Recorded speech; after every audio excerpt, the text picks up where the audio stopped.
ভারত সরকার বাংলাদেশের ক্ষমতাচ্যুত ও পলাতক সাবেক প্রধানমন্ত্রী শেখ হাসিনাকে দেশটির মূলধারার গণমাধ্যমের সঙ্গে সাক্ষাৎ ও মতবিনিময়ের সুযোগ দেওয়ায় বাংলাদেশ ঢাকায় নিযুক্ত ভারতের ডেপুটি হাই কমিশনার পবন বাদেহকে আনুষ্ঠানিকভাবে তলব করে গভীর উদ্বেগ জানিয়েছে।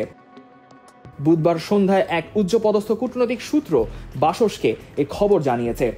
সূত্র জানায়, পররাষ্ট্র মন্ত্রণালয় জানায় যে মানবতা বিরোধী অপরাধের দায়ে বিচারাধীন এক কুখ্যাত পলাতক আসামিকে আশ্রয় দেওয়া এবং তাকে বাংলাদেশ বিরোধী বিদ্বেষ ছড়ানো ও দেশে সন্ত্রাসী কর্মকাণ্ডে উস্কানি দেওয়ার মতো বক্তব্য প্রচারের সুযোগ করে দেওয়া দুই দেশের গঠনমূলক দ্বিপাক্ষিক সম্পর্কের জন্য অসহায়ক এবং অনভিপ্রেত। ভারতীয় কূটনীতিককে অনুরোধ জানানো হয় যেন তিনি নয়াদিল্লিকে বাংলাদেশের পক্ষ থেকে শেখ হাসিনার গণমাধ্যমে প্রবেশাধিকার তাৎক্ষণিকভাবে বন্ধ করার অনুরোধ পৌঁছে দেন।